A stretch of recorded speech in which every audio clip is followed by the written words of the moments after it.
정치권 이슈 살펴보겠습니다. 박민규 우석대 개건교수, 장성철 공간과 논쟁 정책센터 소장 두 분 모셨습니다. 안녕하세요. 안녕하세요. 안녕하세요.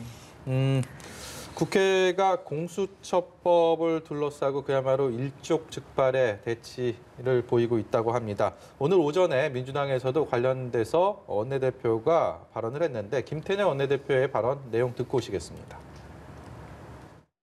우리 민주당은 공수처 출범을 위해 국민과 함께 뚜벅뚜벅 걸어왔습니다. 국민의힘은 후보 추천위원 선임에만 100일 이상을 소요했습니다. 그렇게 어렵게 열린 후보 추천위원회 마저 묻지마 비토권을 악용해 빈손으로 종료시켰습니다. 지금은 국회 농성이라는 구태를 재연하고 있습니다. 과거에서 벗어나지 못하면 미래는 없다는 말씀을 드립니다. 이래는 시작과 끝이 있습니다. 더 미룰 수 없습니다. 이제 결말을 봐야 할 시간입니다.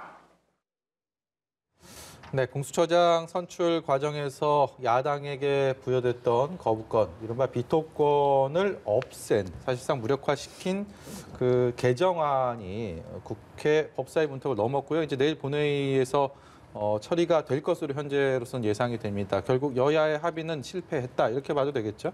예, 1년 전에 이제 공수처법이 국회를 통과하고 공수처 법적 출범 시한이 7월 중순이었는데요. 예. 12월까지 공수처 출범하지 못했습니다. 이러한 문제를 해결하기 위해서 법사위에서는 공수처 개정안이 논의가 되는 과정에서 어제 이제 국민의힘이 이제 안건조정위원회라는 것을 제안을 했고 네. 오늘 오전에 안건조정위원회 및 전체회의를 통해서 네. 개정안이 통과가 됐고 이제 내일 본회의에 이제 진행될 예정입니다. 네. 결국 민주당 입장에서는 권력기관 개혁이라는 거를 완수하기 위해서 네. 불가피한 선택을 한 걸로 보이고요. 국민의힘 입장에서는 내일 본회의 표결도 국회 선진화법 때문에 이렇게 막을 방법이 뚜렷하게 보이지 않거든요. 그리고 결국 여야 간의 좀 관계는 계속 급속하게 냉각되지 않을까 그렇게 예상되지만 결국 연말 본회의도 내일이든 아니면 그 위에 하루 뒤에 민주당의 제안의 임시회 일정이든 본회의에서 공수처법은 통과될 거라고 예상됩니다. 예. 이낙연 대표가 권력기관 개혁 입법화가 일단락이 됐다 이런 얘기를 했네요. 역시 공수처 법안 처리에 대한 강한 의지를 피력한 게 아닌가라는 생각이 들었는데 어떻게 보셨습니까? 기본적으로 민주당 인사들이 하는 개혁이라는 단어는요. 장악이라는 단어로 우리가 이해를 하고 인식하면 될 것 같습니다. 네. 비토권을 인정하는 한 것은요. 반대할 수 있는 권리를 준 거예요. 근데 갑자기 반대할 수 있는 권리를 뺏는다? 이것이 과연 개혁이고 민주주의입니까? 이번에 지금 법사위에서 처리된 공수처법 개정안 같은 경우에는 상당한 독소 조항들이 있어요. 예. 국민 여러분이 분명히 아셔야 되는 게 뭐냐면 어쨌든 7명 중에 6명의 추천위원이 찬성을 해야 공수처장이 추천되는데 그 요건을 3분의 2로 바꿨습니다. 5명만 찬성하면 됩니다. 민주당 쪽 사람들 5명이서 공수처를 뽑겠다는 겁니다. 이것은요, 대한민국 공수처가 아니라 민주당의 공수처가 될 수 있다라는 예. 우려가 있습니다. 또 하나는요, 수사검사를요, 변호사 경력 10년으로 해놓은 것을 7년으로 줄였어요. 저는 이 부분이 상당히 의심스러워요. 도대체 어떤 사람들을 수사검사로 채용하기 위해서 이렇게 조건을 완화했느냐라는 것이 저는 상당히 의구심이 들고 또 하나 중요한 것은요, 이 수사검사, 재판, 조사, 수사, 실무 경력 5년 이상 해야 된다라는 자격 조건도 삭제해버렸습니다. 예. 한마디로 말해서 문재인 정권의 가장 중요한 지지 기반인 민변의 변호사들을 공수처 검사로 들이기 위한 하나의 제도적인 절차를 마련한 것이 아니냐라는 생각이 듭니다. 예. 야당의 반발 목소리도 상당히 큽니다. 일단은 주호영 원내대표의 발언을 좀 준비했는데요. 그 내용 보고 이야기 나눠가겠습니다. 자기들이 일방적으로 통과시켰던 법을 시행도 되기 전에 또 이렇게 온갖 절차를 위반해 가면서 이런 짓을 여러분 국민들이 똑똑히 보셨을 겁니다. 아마 청와대와 민주당은 드디어 공수처 해냈다고 회심의 미소를 짓고 있을 줄 모르지만은 우리 국민들은 결코 바보가 아닙니다. 문재인 정권과 민주당은 오늘 공수처법을 이렇게 무도하게 개정함으로써 폭망의 길로 들어섰다고 저는 확신합니다. 네, 이런 야당의 반발 속에 일단 법사위를 통과하기는 했습니다만 그 과정을 좀 지켜보면요. 표결 과정에서 찬성 여부를 기립으로 물었고 또 의원들이 기립으로 표시를 했습니다. 또 윤 위원장은 의사봉이 아닌 손바닥을 두드리면서 법안을 통과시켰는데요. 일단 그 과정을 좀 어떻게 지켜보셨는지 듣고 싶습니다. 일단 장성철 소장님 말씀하셨던 게 국회 공수처 추천위원 5인 중에 다 민주당 사람이라고 하셨는데요. 네. 그거는 좀 틀린 것 같습니다. 왜냐하면 민주당 추천 및 법무장관까지 민주당 인사라고 포함할 수 있지만 대한변협 회장 및 법원행정처 처장은 민주당과 상관없는 중립 인사라는 걸 다시 한번 말씀드리고 싶고요. 또한 주호영 원내대표가 지금 막 격하게 공수처가 민주당을 위한 또 대통령을 위한 곳이다라고 주장하고 있지만 예. 공수처라는 곳의 원래 주요한 대상이 대통령 및 대통령 측근 비리를 조사하는 곳입니다. 검찰도 조사하지만 대통령에게도 엄정한 법의 잣대를 들이대는 것이기 때문에 과연 이것이 문재인 정부와 여당만을 위한 것은 아니라는 말씀을 다시 한번 드리고 싶고요.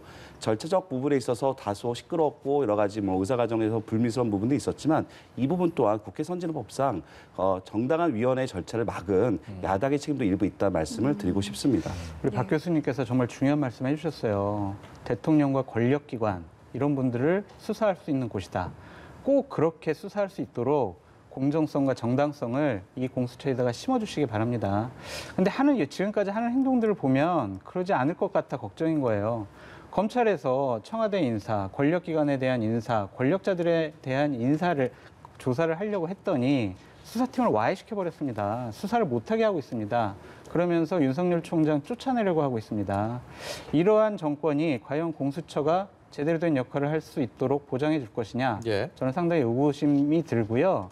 절차적 정당성 부분 문제는요. 위법하지가 않기 때문에 이 부분에 대해서는 큰 문제가 없을 것 같습니다. 하지만 국회의 모든 회의는요. 여야 간사 간의 협의와 합의를 통해서 결정하게 돼 있는데 기본적으로 이번에 전체 회의에서 통과시킨 공수처 법안은 야당이 합의해 주거나 협의해 주지 않았어요. 그냥 우리끼리 일어나 표결. 이거는요. 형사사법 체계에 중대한 변화를 가져오는 공수처법을 이런 식으로 단독 처리했다라는 것은 상당히 잘못된 일이다라고 말씀드려요. 예, 그럼 당장 내일 본회의 상정을 앞둔 지금 상황에서 야당에게 남은 선택지는 뭐가 있다고 보시는지요? 일단은 기자회견 열고 그다음에 뭐 욕하고 뭐 저 앞에 나가서 또 뭐 막 그냥 함성 지르는 것밖에 없어요. 할 수 있는 게 없어요. 그냥 국회에서 워낙 국회의원 숫자 차이가 많기 때문에 도저히 할 수 있는 것이 없다. 무기력하게 당할 수밖에 없다라는 생각이 드는데 저는 여론전을 했으면 좋겠다는 생각이 들어요. 국민들께 이러한 사항들을 자세하게 말씀드려야 합니다. 공수처가 원래 취지와는 다르게 민주당의 공수처가 돼버렸다. 이것은 야당 탄압이라는 부분보다는 기본적으로 권력기관의 수사를 하지 못하도록 하는 공수처를 만든 것이다. 이러한 공수처 만들면 안 된다라고 국민들께 호소하고 국민들을 우리 편으로 끌어들여야 된다라고 말씀드립니다. 저도 절차 과정에서 이렇게 합의하지 못한 게 매우 아쉽긴 한데요. 지금 돌이켜보건데 마지막 그 공수처 추천위원 회의 때 대한변협 회장이 추천했던 법관 출신 한 명과 네. 또 검사 출신 한 명 두 분을 대통령에 추천하려고 했던 의견이 다수 의견이었고 네. 야당 추천위원들이 주장했던 검사 출신 두 명 추천했던 안이 결국 표결을 통해서 불합의 된 거거든요. 그때 좀 합의됐으면 어땠을까 많이 아쉬움이 있고요. 네. 다시 말씀드리지만 현재 공수처는 민주당을 위한 공수처가 아니라 그동안 문제됐던 권력기관의 권한 남용을 막기 위한 민주적 통제를 높이기 위한 공수처라는 것을 다시 한번 말씀드리고 싶습니다. 앞서서 근데 제가 좀 한 말씀 좀 덧붙일게요. 기본적으로 검찰개혁은요. 검찰권의 그 막대한 그런 권한을 분산시키는 거잖아요. 기소권, 수사권 이거를 같이 갖고 있는 기구가 없다라고 했는데 공수처에 기소권, 수사권 다 있어요. 조사권 다 있습니다. 이런 공수처 누가 견제합니까? 무소불위 공수처 어떻게 견제할 겁니까? 이 부분에 대해서 민주당은 답을 하지 못하고 있습니다. 단지 권력자들을 향한 공정한 수사를 할 거야라는 그런 명분만 내세우고 있는데 민주당이 지금까지 해온 행태를 보면 그러지 않을 것 같다라고 저희들은 계속 말씀드리는 겁니다. 국민의힘에서 선택지가 별로 없다라고 앞서서 장 소장께서 말씀을 해주셨는데 사실 공수처 설치에 대한 정치권의 움직임 꽤 오래됐었고 작년 연말에 관련된 것들을 뭐 4+1이라고는 하지만 일종의 뭐 정치권에서 합의를 이룬 상황에서 꽤 오랜 시간 동안 사실 국민의힘 입장에서는 공수처 설치에 대한 아예 부정을 하고 이것을 어떻게 하면 거대한 또 하나의 권력체가 되지 않도록 뭐 거기에 대한 견제, 장치 이런 걸 마련하는데 조금 좀 그 부분을 좀 너무 소홀히 한 거 아닌가라는 비판도 있거든요. 앵커께서 말씀하신 게 정확한 지적이세요. 그냥 무조건 거부했어요. 참여하지도 않았고 추천위원을 추천하지도 않았습니다. 질질 끌었습니다. 그러한 것들이 쌓여서 민주당이 아니 도대체 너희들은 방해만 하는 거 아니야? 너희들 빼놓고 할래? 라는 명분을 줬다고 생각이 듭니다. 이 부분은 작전상 치명적인 실수였다. 미리미리 추천위원 추천해서 정말 초대 공수처장에 맞는 그런 정말 좋은 분, 정말 국민들의 존경을 받고 법조인들의 모든 동의를 받는 분을 추천을 해서 이분들을 공수처장으로 임명하는 데 노력을 했으면 이렇게까지 밀리지 않았을 거라는 생각이 들어요. 상당히 아쉬운 부분입니다. 어쨌거나 정치권은 뭐 날치기라는 비판도 야권에서는 하고 있고 거기에 아른곳 없이 여권에서는 공수처법을 통과하는 분위기니까 당분간 이 냉각 기류가 상당히 오래 이어질 것 같아서 걱정이 됩니다. 또 다른 갈등입니다. 윤석열 검찰총장의 징계위원회가 이제 모레 이틀 뒤에 열릴 예정인데 보수단체, 진보단체에서 뭐 윤석열 총장 그리고 이용구 법무차관을 상대로 한 고발 대리전이 계속 이어지고 있고 이 분위기 자체가 징계위가 결과가 미칠 영향이 워낙 크기 때문에 상당히 관심이 많이 쏠린 상황에서 신경전이 계속 이어지고 있습니다. 예, 내일 모레 열릴 예정인 징계위원회 결과에 모든 사람들의 관심이 모아지고 있는데요. 어쨌든 그동안 대통령께서 말씀하셨고 윤석열 총장에 대한 여러 가지 절차적 정당성, 방어권 보장이라는 여러 가지 여론의 압박과 법원 판결도 있었기 때문에 내일 모레 어쨌든 징계위원회가 2차례 연기되지 않았습니까? 연기된 결국 이제 내일 모레 예정됐는데요. 결국 윤석열 총장은 이제 징계위원 명단을 좀 공개하라고 요청했지만 법무부 징계위원회 전례상 징계위원 명단은 공개된 적이 없기 때문에 문제 없다 보이고요. 만약에 현장에서 가능하다면 윤석열 총장이 제가 지난번에 말씀드렸지만 징계위원회에 참석해서 현장에서 뭔가 징계위원들을 보고 문제가 있다면 기피 신청하면 될 것 같고요. 어찌됐든 이 징계위원회 결과에 따른 후폭풍이 매우 거셀 걸로 보이기 때문에 여당이든 야당이든 법무부든 검찰청이든 그 징계위원회 결과에 따라서 가능한 큰 무리 없이 조속히 좀 국민적 합의가 이루어지게 하는 바람이 있습니다. 후폭풍이 클 거라고 말씀을 해주셨는데 당장 내일 본회의가 있고 모레 징계회의까지 거치게 된다면 뭐 지금까지 어떤 갈등 상황도 어떤 식으로든 좀 마무리가 될 수도 있을 것 같다는 생각도 들고요. 새로운 갈등의 시작이 아닐까요? 왜냐면요. 10일 날 만약에 해임이나 파면 처분이 나와요. 그러면 윤석열 총장이 할 수 있는 방법은 해임 처분, 가처분 신청, 정지 가처분 신청 할 거예요. 그러면은 법원에서 하루 이틀 안에 이 판결을 내릴 텐데 거기서 만약 가처분 신청을 인용을 해줍니다. 그러면 어떻게 되겠습니까? 본안 소송 나올 때까지 윤석열 총장은 검찰총장직을 계속 유지할 수밖에 없어요. 이 정권이 바라지 않는 그러한 일들이 갈등, 흔히 이 정권이 얘기하죠. 갈등과 혼란. 이것이 계속 상당 기간 유지될 것 같습니다. 이렇게 되면요. 지속적으로 내년 7월 달 임기 때까지 이런 일이 계속 반복될 수가 있어요. 그러니까 저는 여당에 얘기하고 싶어요. 이러한 무리한 일을 해서는 안 된다는 겁니다. 공수처법안 개정하고 싶으면 야당과 좀 협의도 하고 좀 며칠 더 협의하면 되잖아요. 그래서 합의하면 되지 않습니까?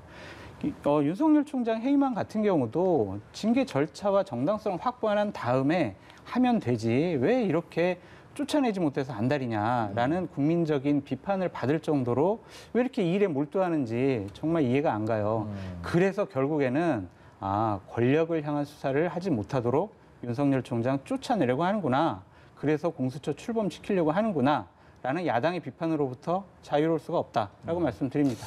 뭐 민주당에서 지금 윤석열 총장의 거취 부분, 물론 뭐 추미애 법무장관이 추진하는 거지만 윤석열 총장에 대해서는 민주당도 그 의미를 같이 하고 있기 때문에 또 한 가지 지금 공수처 개정안 이 부분에 대한 드라이브를 걸고 있는 이런 것들이 결국은 이거 개혁이라는 대전제 하에서 드라이브를 세게 걸고 있는데 여기에 대한 부분들은 지금 옳은 길을 택해서 정상적인 속도로 가고 있다고 보고 계신지 궁금합니다. 결국 문재인 정부가 출범한 지 4년 차고요. 네. 이제는 실적을 좀 내야 되는 상황인데 권력기관 개혁이라는 과제를 제도적으로 개선하는 법률 통과의 직전에 있거든요. 예. 그렇기 때문에 공수처뿐만 아니라 이낙연 대표가 언급했듯이 경찰청법이라든지 국정원법이라든지 네. 권력기관 개혁을 위한 제도적 완성을 해야 되고요. 그걸 마무리한 다음에 내년도에는 네. 어찌됐든 문재인 정부 마지막 해를 잘 관리하기 위해서 코로나 방역뿐만 아니라 좀 민생을 보살피는 일에 더 집중해야 되고 네. 또 민주당이 어쨌든 떨어지는 지지율을 다시 반등시키기 위해서는 뭔가 문재인 정부가 부족했던 부분들을 당의 주도하에 새로운 정책적인 가능성을 모색해야 되거든요. 그러려면 현재 산적되어 있는 현안에 대해서는 일정 부분 정리하고 들어갈 수밖에 없기 때문에 우리 뭐 장성호 소장이 말씀하신 것 좀 더 합의하면 좋으련만 기본적으로 좀 저희가 이번에는 만큼은 시간 더 늦출 수가 없는 사정이 있어서 결국은 강공 드라이브를 할 수밖에 없고요. 예. 결국 내일 모레 있을 징계위의 결과까지 비춰져서 다음 주 초에 민심의 항박이 어떻게 될지 아마 여야 모두 귀추가 주목된 걸로 보이고 있습니다. 예, 시간이라는 어떤 이제 이유 때문에라도 조금 강경하게 나가야 된다는 말씀이셨는데요. 그것이 정당성이 있었다면 야당과 합의해서 처리할 수도 있었잖아요. 근데 그렇게 국가의 법 체계를 바꾸는 부분까지 우리한테 불리해, 우리가 원하는 법안이 아니야라고 해서 마음대로 개정하는 것이 맞습니까? 군사 독재 시절에도 이런 일은 없었던 것 같아요. 군사 독재 시절에도 동생 수사하고 구속한다고 해서 검사들 다 좌천시키고 이런 일 안 했어요. 네. 김대중 노무현 대통령도요, 형이나 측근들 구속당해도 그냥 기분 나쁘지만 잘했다, 검찰 잘했다, 이런 식으로 말씀하셨어요. 예. 그런데 이 정권은 그러지가 않잖아요. 이것은 정말 대한민국 여러 가지 국가를 운영하는 데 있어서 가장 나쁜 선례를 남겼다. 나중에 정권 바뀌고 보수 우파 쪽에서 150석 넘겨서 자기들이 원하는 대로 이렇게 법도 바꾸고 사람도 임명하면 어떻게 할 겁니까? 당신들 옛날에 그랬잖아 라고 하면 어떻게 할 겁니까? 정말 나쁜 선례를 남긴 집권당이다 라고 말씀드립니다. 네, 주제 넘겨보겠습니다. 지난 총선 전후로 저는 기억이 나는데 이른바 자유한국당에서 미래통합당으로 총선 전에 이제 당명이 바뀌고 당의 어떤 물리적 화학적 변화가 있던 무렵에 유승민 전 대표가 꺼냈던 것이 바로 탄핵의 강이었습니다. 이 탄핵의 강을 건너는 것을 두고 지금 또다시 국민의힘 내부에서 이 사과 논란이 벌어지고 있습니다. 요약하면 김종인 위원장은 박근혜 이명박 전 대통령의 이른바 탄핵 국면에 대해서 사과를 하겠다, 공식적인 사과를 하겠다라는 입장을 밝혔고 여기에 대해서 당내 반발이 상당히 꽤 만만치 않게 일어나는 것 같습니다. 이 부분 어떻게 보고 계시는지 먼저 박민규 소장께 여쭤보겠습니다. 예, 저는 국민의힘이 아주 튼실한 야권 수권 정당으로 좀 더 변모하길 바라는 사람인데요. 두 전직 대통령에 대한 국민들의 판단과 당내의 판단이 사이에서 큰 간극이 있다는 건요. 예. 정당 발전에 큰 걸림돌이라고 생각합니다. 황골탈퇴란 말이 있지 않습니까? 완전히 새롭게 변화해야 될 거라는 생각이 드는데 네. 그렇게 변화를 추동하는 사람들이 당의 중심 세력이 아닌 외부에서 영입한 비대위원장이 주장하고 있다는 현실이 매우 안타깝고요. 예. 이번 사건을 계기로 그동안 수면 아래에서 잠재돼 있었던 김종인 비대위에 대한 반발 심리들이 결집하는 모양새로 보입니다. 예, 소장님 의견도 좀 들어보고 싶은데. 근데 기본적으로 반발하는 사람 몇 명 안 돼요. 4명이에요. 서병수 의원, 주호영 원내대표, 장제원 의원, 배현진 의원 정도지 다른 조직적인 집단적인 반발은 아닌 것 같아요. 좀 언론에서 좀 과대해서 갈등을 부추기는 부분도 있는 것 같다는 생각이 들고요. 사과해야죠.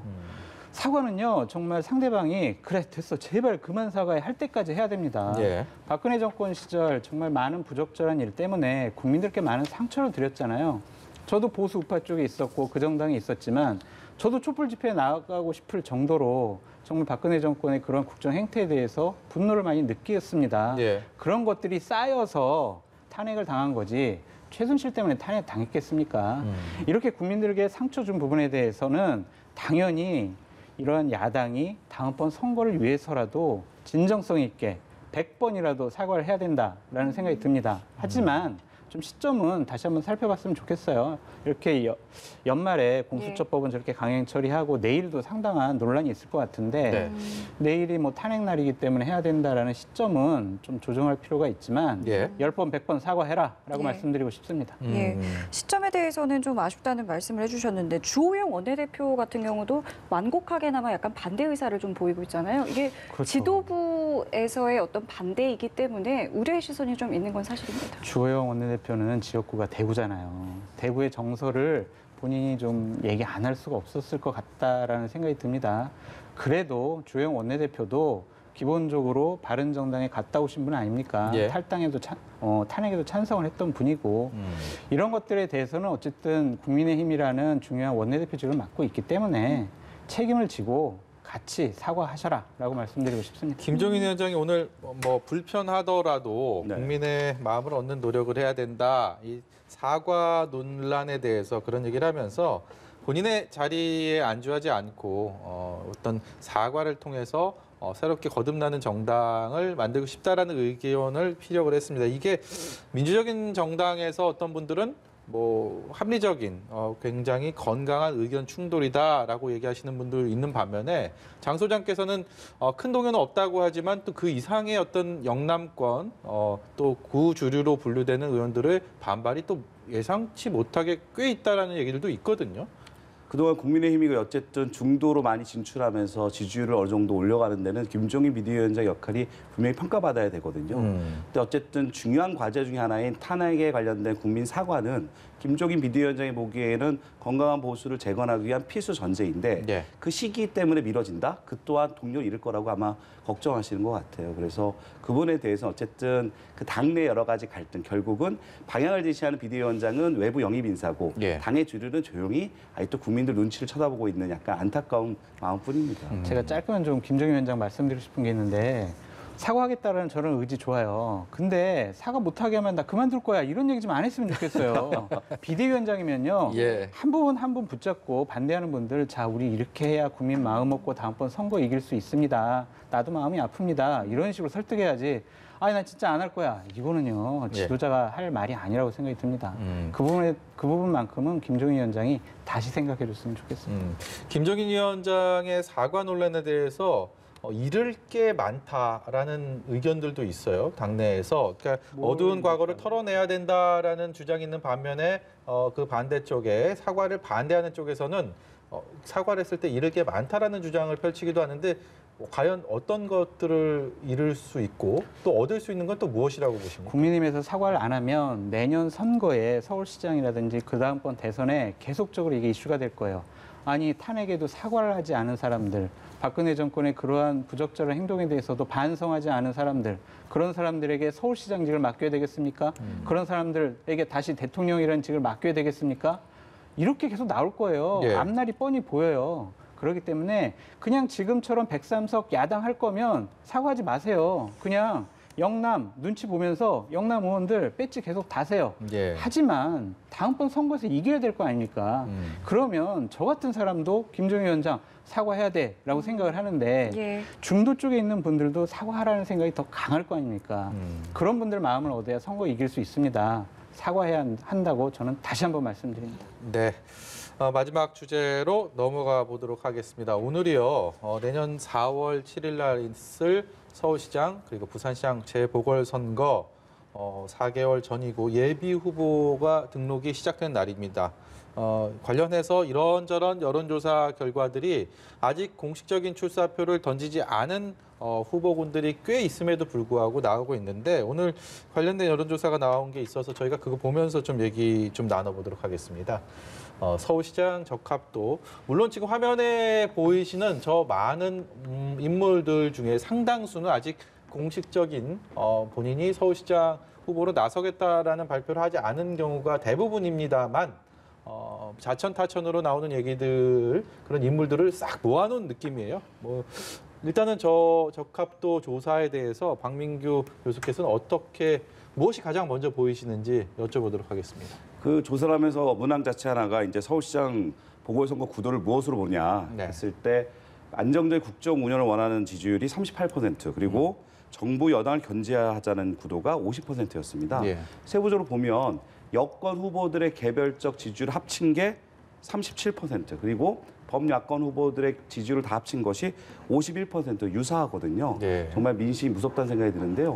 특이한 점은 현 정부의 서울 시민들이 바라봤을 때 부동산 정책에 대한 부정적인 평가가 무려 69.8%였습니다. 예. 이걸로 봤을 때 민주당은 당내 경선 과정에서 현재 부동산 정책에 대해서만큼은 새로운 돌파구를 만들어야만 선거를 칠 수 있을 것 같다는 생각이 듭니다. 예. 소장님께서는 어떤 게 좀 눈에 띄시는지요? 저는요, 결국에는 내년 서울시장 선거 싸움은 인물 싸움이 될 것 같아요. 그러니까 이제 예를 들면 여기 좀 지지율이 별로 나오지 않은 분들이 네. 야당이 아무리 구도가 좋다고 한들 그런 분들이 나가서 선거에 승리할 수 있을까라는 좀 생각이 들어요. 예. 정치권에서 내려오는 얘기가 있습니다. 서울시장 감이면은 당선이 안 된다. 서울시장 감은 대선 후보 감이어야 서울시장으로 당선된다라고 얘기를 해요. 그거는요, 인지도와 지지도 부분에 있어서, 그다음에 능력 부분에 있어서 대선 후보 정도는 돼야 예. 서울시라는 큰 도시를 운영할 수 있다라고 시민들이 인정을 하는 겁니다. 예. 그렇기 때문에 본인들의 욕심 아무리 좋지만 야당에서는 제대로 된 인물을 내야 한다라는 생각이 들고요. 현재 이 조사에서는 안철수, 유승민 이런 대권 주자들이 좀 빠져 있어요. 네. 저는 내년 설 전후로 해서 네. 야권의 대선 후보군들이 상당히 정리될 것 같다. 대선 후보들도 서울시장에 출마할 수 있는 가능성을 열어둬야 된다라고 말씀드리고 싶습니다. 안철수 대표나 유승민 전 대표는 본인은 대권에 도전하지 서울시장에는 뜻이 없다라고 이미 밝히지 않았습니까? 근데 앞에 전제 조건이 달려 있어요. 유승민 의원 같은 경우에는 지금까지는, 현재까지는 이라는 단어를 앞에 내세웠고, 안철수 대표 같은 경우에는 난 출마 안 해요라고 하면서 국민의힘 서울시장 당협위원장, 국회의원들을 만나고 다녀요. 그러니까 이거는 본인의 말과 행동이 좀 다른 여지를 두는 그런 행동들을 하고 있다라고 말씀드리고 싶고요. 오세훈 시장도 마찬가지예요. 가급적, 저 아닌 다른 사람이 나갔으면 좋겠어요 그러는데 가급적이라는 단어를 빼버리면은요, 네. 본인도 나갈 수 있다라는 여지를 남겨둔 것으로 읽혀집니다. 언제라도 이제 마음이 좀 바뀔 수 있다라는 말씀이신 거죠? 그렇죠. 이제 여러 가지 다음번 대선에 내가 출마할 수 있을까? 출마하면 지지도가 얼마 나올까? 예. 서울시장을 찍고 그 다음번 대선으로 가는 게 더 좋지 않을까? 이러한 전략적인 판단을 할 거예요. 내년 설 전후로까지. 예, 예. 그걸 좀 지켜보시면 재미있을 것 같습니다. 우리 그래픽 다시 한 번만 보여주시겠습니까? 여론조사 그래픽 다시 보면요.